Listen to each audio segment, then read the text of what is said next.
আসসালামু আলাইকুম রহমতুল্লাহ। প্রিয় দর্শক, অনেকদিন পর আবার একটা ডেলিগেট আসলো কুদু রেস্টুরেন্ট। আপনারা এর আগে যখন ডেলিগেট হয়ে যায় তখন কিন্তু আপনারা পরবর্তীতে অনেকেই এটা রিকোয়ারমেন্ট ছিল যে ভাই কুদু রেস্টুরেন্টে কাজ আছে কিনা। এই রেস্টুরেন্টগুলো কিন্তু আমরা ডেলিগেট ছাড়া কাউকে কোথাও পাঠাই না, অবশ্যই আপনাকে ডেলিগেট দিতে হবে।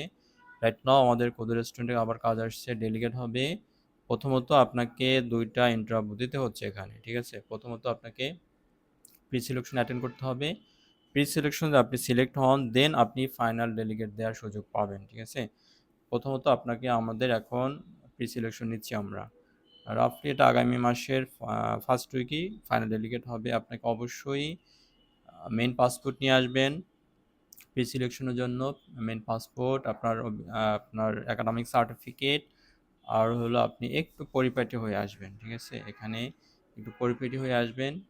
প্রথমত আমি বলি, যারা আপনার বেসিক ইংলিশটা ভালো আছে, ইংলিশে মোটামুটি যারা ভালো আছেন, এসএসসি পাসের সার্টিফিকেট আছে এরকম হইলে ভালো, but not mandatory. SSC certificate ছাড়াও অনেকে আছেন যে মোটামুটি ইংলিশে ভালো। ইংলিশে আপনার ভালো হইতে হবে।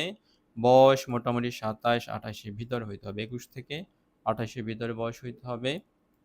আর হলো আমি তো বললাম, আর আপনি দেখতে একটু মার্জিত হইতে হবে। এই এই মোটামুটি ৩-৪টা যোগ্যতা যদি আপনি থাকে এখানে ট্রাই করেন। বিশেষ করে যারা ইয়ং আছেন, যারা এসএসসি পাসের সার্টিফিকেট আছে, মোটামুটি ইংলিশটা পারেন, অবশ্যই ট্রাই করেন, ঠিক আছে? অনেক অনেক ভালো হবে। এবং এটার বেসিক স্যালারি হলো ১৩২০ রিয়াল, খুবই ভালো। এবং ডিউটি হলো ১০ ঘন্টা, এরপরে ওটি কাউন্ট হবে। মোটামুটি আমরা প্রিভিয়াসলি যত ক্যান্ডিডেট পাঠাইছি প্রত্যেককে একদম কম করে হলো ৪৫-৫০ ইনকাম করতেছি, এর নিচে কারোর স্যালারি ওঠে না, ঠিক আছে? এবং এখানে জিরো কমপ্লেন, কোনো কমপ্লেন নাই। যাওয়ার সাথে সাথে আপনি ইকামা পাবেন, কোনো জয় ঝামেলা নাই, ঠিক আছে? প্রিয় দর্শক, সবাই ভালো থাকবেন। আবার বললাম, রাইট নাও আমাদের প্রি সিলেকশন চলছে। অবশ্যই আপনাকে প্রি সিলেকশনে অ্যাটেন্ড করে ফাইনাল ডেলিগেট দিতে হবে, এছাড়া কিন্তু পসিবল না। সবাই ভালো থাকবেন। আসসালামু আলাইকুম রহমতুল্লাহ।